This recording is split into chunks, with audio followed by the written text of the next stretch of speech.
مولا نے جب خبر شہادت حضرت مسلم عقیل کو سنا، راستے میں تھے، کوفہ اور کربلا کے درمیان تھے، جب شہادت مسلم عقیل کی خبر آئی بہت گریہ فرمایا۔ فرزدق نے ایسے موقع پر امام کی شان میں کچھ اشعار کہے، دنیا کسے چھوڑ کر کس کے پاس جا رہی ہے، حسین کو چھوڑ رہی ہے دنیا، مولا کی مدح سرائی فرمائے۔ جب مولا کے فضائل کے اشعار ختم ہو گئے تو مولا نے اب دنیا کی حقیقت بتائی جس کی وجہ سے میرے ساتھ لوگ نہیں ہیں، کہ کوفے والے وہ ہیں کہ جن کی تلواریں ہمارے خلاف ہیں اور دل ہمارے ساتھ ہیں۔ ایسے موقع پر مولا نے کچھ اشعار پڑھے، میرے ساتھ رہیے گا۔ فرمانے لگے ان تکن الدنیا تعد نفیسا فدار ثواب اللہ اعلی وانبل وان تکن الابداد للموت انشئت فقتل امرئ بالسیف فی اللہ افضل وان تکن الارزاق قسما مقدرا فقلۃ حرص المرء فی السعی اجمل وان تکن الاموال للترک جمعها فما بال متروک به المرء یبخل۔ چار جملوں کے دنیا کی پوری حقیقت پیش کر دی، اور ہمارا موضوع ہی تھا رجال لا تلہیہم تجارت ولا بیع عن ذکر اللہ۔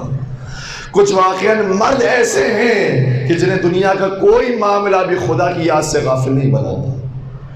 نہ نمازوں سے غافل بناتا ہے، نہ زکوٰۃ سے۔ قرآن کی آیت ہے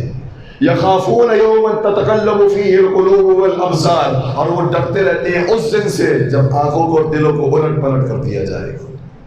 ان سے حساب و کتاب لیا جائے گا۔ مولا نے فرمایا یہ دنیا جس کے لیے لوگ بھاگ رہے ہیں اور ہمیں چھوڑ رہے ہیں، اس دنیا کی حقیقت سنو۔ ان تکن الدنیا تعد نفیسا،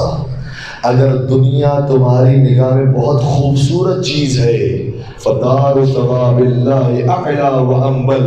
دنیا کو تو خدا نے دنیا بنایا تھا جس کا مطلب پست ہوتا ہے، وہ پست جسے خدا نے بنایا ہے وہ تمہاری نگاہ میں خوبصورت ہے، تو وہ جنت ہے جس کا مطلب ہی باغ ہوتا ہے، جس کا مطلب ہی خوبصورت جگہ ہوتی ہے،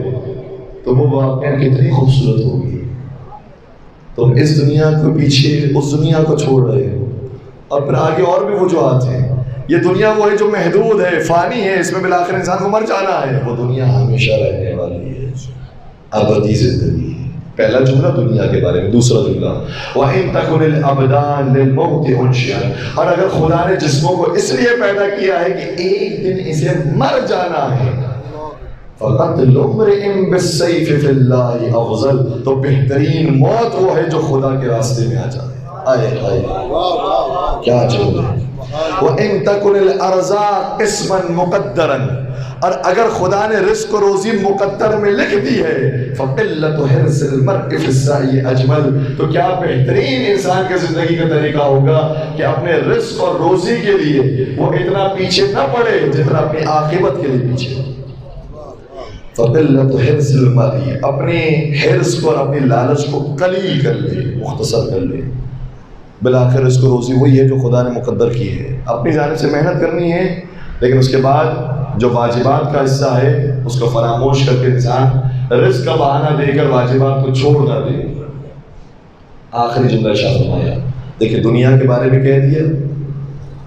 زندگی اور جان کے بارے میں کہہ دیا، مال کمانے کے بارے میں کہہ دیا، انہی چیزوں کے لیے تو انسان پریشان ہوتا ہے کہ مال کے پیچھے جائے۔ آخری جملہ فرمایا اگر مال آ جائے اس کی حفاظت بھی تو کرنی ہے، اس کے لیے بھی جملہ ارشاد فرمایا وَإِن تَكُنِ الْأَمْوَالُ لِلتَّرْكِ جَمْعَهَا فَمَا بَالُ مَتْرُوكٍ بِهِ الْمَرْءُ يَبْخَلُ، فرمایا اگر ایک دن اس مال کو جس کی تم حفاظت کر رہے ہو اسے تمہیں چھوڑ کر چلے جانا ہے، مال یہی رہ جانا ہے، تو بہتر یہ ہے کہ اپنی زندگی میں یہ مال آئے خدا میں خرچ کرو۔